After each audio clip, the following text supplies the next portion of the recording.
এই রেসিপিটি গ্রাম বাংলার ঐতিহ্যবাহী স্বাদ নিয়ে তৈরি, যা খেলে মনে হবে একদম গ্রামের রান্নাঘরের সেই পুরনো দিনের স্বাদ।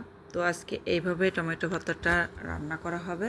তো চলুন ঝটপট দেখে নেই কীভাবে রান্না করা হলো আজকের এই টমেটো ভর্তা। যেমন স্বাদ খেতে, আর এই টমেটো ভর্তাটা অবশ্যই সবাই ট্রাই করবেন। আর ভালো লাগলে অবশ্যই লাইক, কমেন্ট, অবশ্যই সাবস্ক্রাইব করে পাশে থাকবেন এরকম সহজ সহজ রেসিপি পেতে। তো চলুন দেখা যাক। কালারটা কিন্তু দারুণ আসছে। তো আমি এখন দেখাবো।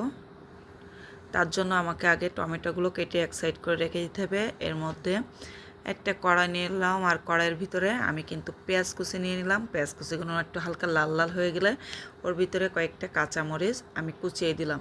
তার মধ্যে দিয়ে দিচ্ছি টমেটোর ফালিগুলা।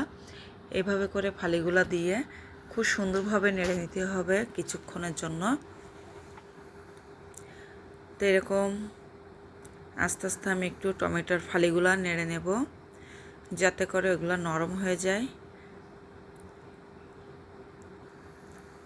তো এখন আমি যেটা করব, ঢাকনা দিয়ে দেব। আর ঢাকনা দিলে কি হবে, টমেটোটা কিন্তু খুব সহজেই নরম হয়ে যাবে, সিদ্ধ হয়ে যাবে। আর এভাবে ঢাকনা উঠিয়ে আরও একটু এভাবে নেড়ে নেব।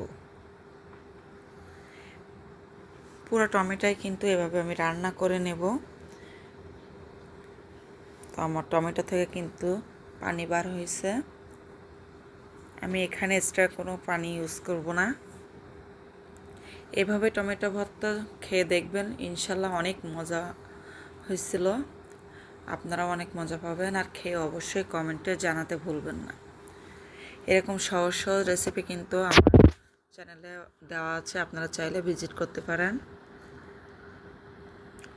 তো আবারও এভাবে করে আমি নেড়ে নিচ্ছি। যতক্ষণ পর্যন্ত না গলে যাবে ততক্ষণ আমি এখানে কোনো মশলা অ্যাড করব না।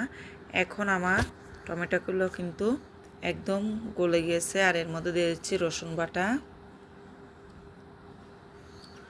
হাফ চা চামচের মতো, যেহেতু আমার টমেটো এখানে 3টা। দিয়ে দিলাম মরিচের গুঁড়া, হলুদের গুঁড়া। এখন দিয়ে দেব স্বাদ মতো লবণ। লবণটা সবসময় ভর্তার জন্য অল্প করে দিবেন, যাতে করে লবণটা বেশি না হয়ে যায়। ভর্তায় কিন্তু বেশি লবণ হলে, ভর্তায় না শুধু যে কোনো জিনিসের লবণটা বেশি পরিমাণ হলে খাওয়া যায় না, সেটা করে কিন্তু মজা পাওয়া যায় না। তার মধ্যে একটু দিয়ে দিলাম জিরার গুঁড়াটা, ভাজা জিরার গুঁড়া। তো এভাবে দিয়ে খুব সুন্দরভাবে নেড়ে আবারও দেখেন, আমি খুন্তি দিয়ে কিন্তু একটু দেখতেছি যে শক্ত আছে কিনা টমেটোটা। এভাবে একটু নেড়ে চেড়ে নিচ্ছি। আর তেলটা কিন্তু উপরের দিকে চলে আসতেছে আস্তে আস্তে। আমার রান্নাটাও কিন্তু প্রায় শেষ। এটা কিন্তু একদম ঝটপট রান্না বললেও ভুল হয় না। খুব সহজে এবং অল্প সময়ে এই রান্নাটা তৈরি হয়ে যায়। তো আমার রান্নাটা কিন্তু একদম লাস্ট পর্যায়ে। এভাবে নাড়তে নাড়তে কিন্তু আমার রান্নাটা হয়ে যাবে। শুধু গরম ভাতের অপেক্ষায়। এটা আপনারা পোলাও, বিরিয়ানির সাথেও খাইতে পারেন। অথচ খুদের ভাত বলেন, বাসমতি চালের ভাত বলেন, আর সাদা ভাত বলেন, যে কোনো সাদা ভাতের সাথে আরও বেশি ভালো যাবে। প্লেন পোলাওয়ার সাথেও বেশি ভালো যাবে। তো যাই হোক, এভাবে করে খেয়ে অবশ্যই ট্রাই করে দেখবেন, ইনশাল্লাহ অনেক মজা হবে। আমার পুরো রান্নাটা হয়ে গেছে। এখন আমি লাস্ট ফিনিশিংয়ে ধনিয়া পাতা, এটা হলো বিলাতি ধনিয়া পাতা, আর এই ধনিয়া পাতা আমি দিয়ে দেব কুচি কুচি করে কেটে। ধনিয়া পাতা যদি আপনারা না খেতে চান, না দিতে পারেন, কোনো সমস্যা নাই। আমি একটু কেচি দিয়ে আস্তে আস্তে চিকন চিকন করে কেটে নিচ্ছি। আমি কিন্তু গাছ থেকে মাত্র উঠিয়ে নিয়ে এসে ধনিয়া পাতাগুলা তারপরে দিলাম। এই ধনিয়া পাতার স্বাদটাও কিন্তু, ঘ্রাণটাও অনেক ভালো। তো আমার এখন রান্নাটা প্রায় রেডি।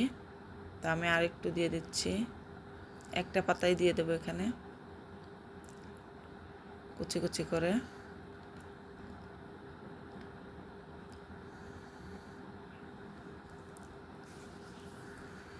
তো আমি এভাবে আরেকটু নেড়ে নিলাম।